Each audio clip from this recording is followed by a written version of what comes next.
Bismillah ar-Rahman ar-Rahim. Assalamu alaikum. My name is Mohsin Khan. Today, the topic we will discuss, which is a continuation for the feasibility of concrete aggregate, is the mortar bar method. We already finished our petrographic analysis, then the chemical analysis, and now this is the third procedure or the third method. We are going to check the feasibility. So, in this method, basically, we are mixing and we are preparing the concrete mix with the objectionable aggregate, and we are checking that how much expansion is coming under this one. So as I mentioned earlier, there are two basic types of reaction. One is alkali silica reaction and the second one is alkali carbonate reaction. For the alkali silica reaction, we are going to use the standard for the mortar bar method. There are three methods. The first standard is STM C227. We will discuss about this one. In this one, we are using the aggregate, the crushed material, which is passing 4.75 mm sieve, and we are using normal the job site cement. If we are going to do this one for research purposes, then it is recommended to use some high alkali content cement. We are preparing the mortar bar, and these bar we are curing this one with the 50% humidity. The curing area humidity must be 50%, and after doing this one, and the proportion for this one is 1 part of cement and 2.25 parts of this aggregate.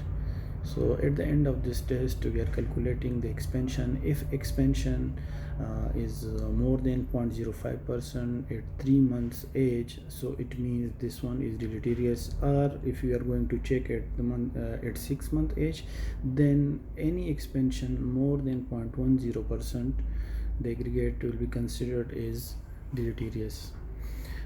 Further, we will go to the second method, that is STM C1260. This is the most accelerated method here sometimes the aggregate which will not take part in the reaction, also here it will react, and sometime maybe you will get false positive results in this case. But anyhow, we will discuss the procedure. Again, the material will be 4.7 mm 4.75 mm sieve passing material, and the ratio will be 1 part of cement, 2.25 parts of this aggregate. Here the cement, any type of cement we can use, because this test is not doesn't depends on the alkali content of the cement. So we will just mix it together. We prepare the bar, and in this case, instead of normal curing with 50% humidity, we have to immerse fully this mortar bar in the sodium hydroxide solution, and after 16 days we are getting the results. So any rock where the expansion at 16 days age is less than 0.1%, so it is innocuous and it is feasible. The second case which will come, we have to check, and after 16 days, if this expansion is 0.2 or more than 0.2, so it means this material is deleterious.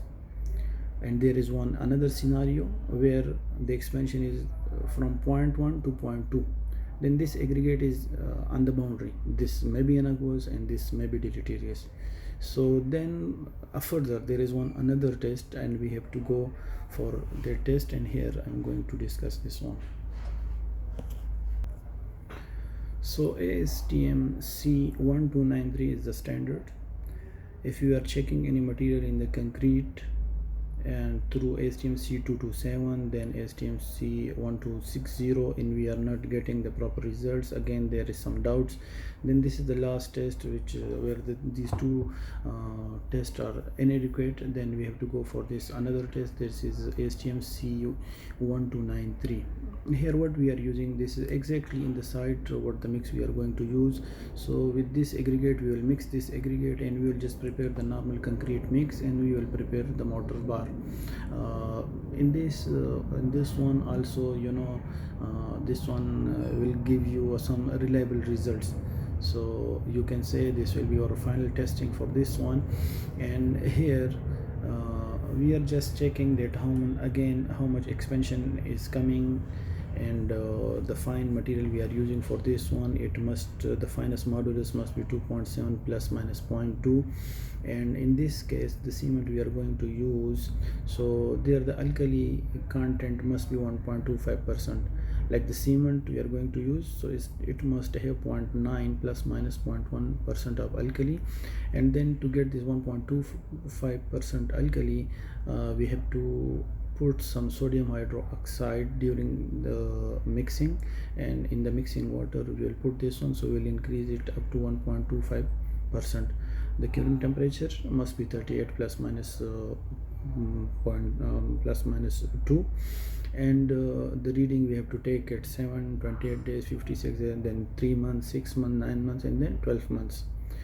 Any rock where will be considered as deleterious if the average expansion of 3 samples is more than 0.04% at 1 year.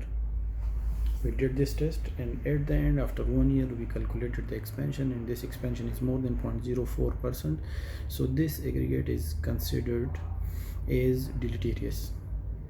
This test method is good because in ASTM C227 sometimes there are aggregates, sometimes there are minerals which will not react earlier and it will react later on, so it may give you false negative results. And for the STM1260 some minerals which will not react later on, but maybe because of this high sodium hydroxide it will react, so this standard may give you false positive result. So that's why this is the final thing where we can say this aggregate is alkali silica reactive or not reactive. So this STM C1293, it will just finalize, it will resolve the issue. So thank you for today. Inshallah, in next video you will see the mortar bar method for the alkali carbonate reaction. Thank you.